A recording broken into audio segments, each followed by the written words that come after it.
we must acknowledge that man has 4 brains.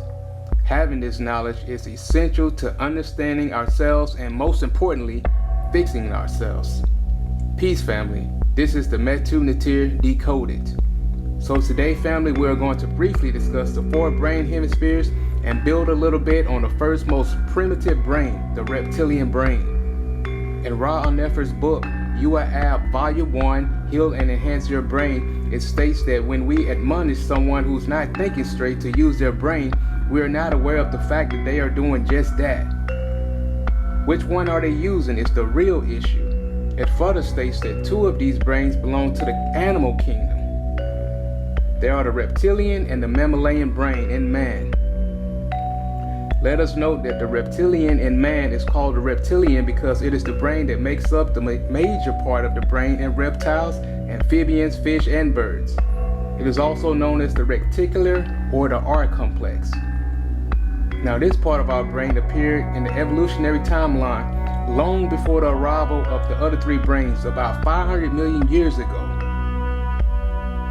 This brain has been retained and incorporated into mammals, including man, for its functions of directing breathing, cardiovascular activity, digestion, and the arousal of the waking states in the higher brains.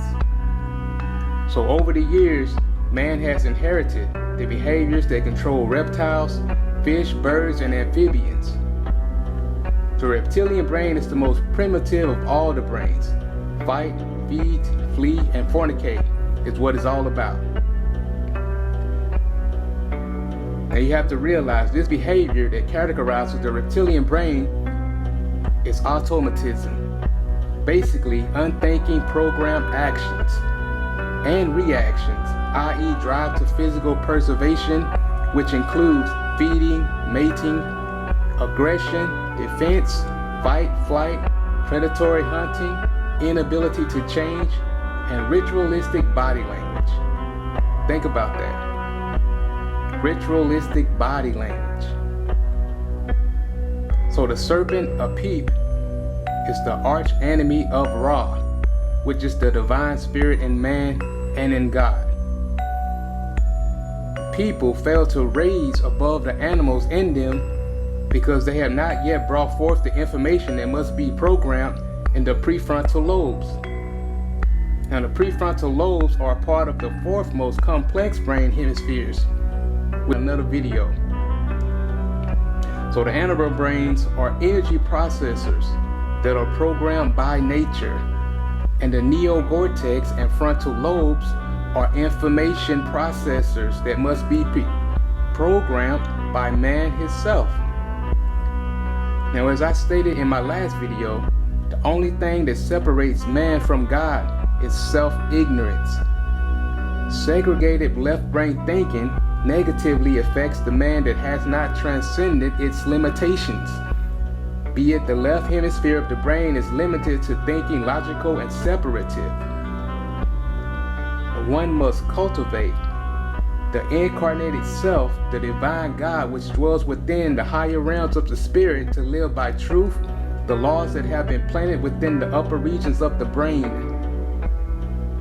So if one is not seeking to awaken his/her divinity, then he or she is wasting an incarnation.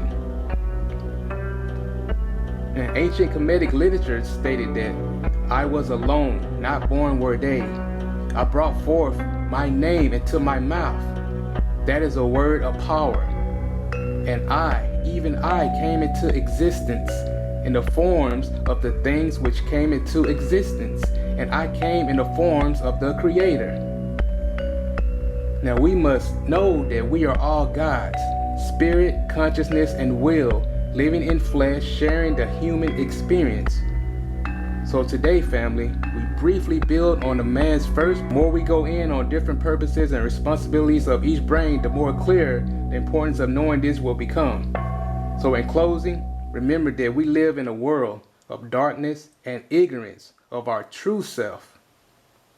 Till next time, peace, love, and light, family.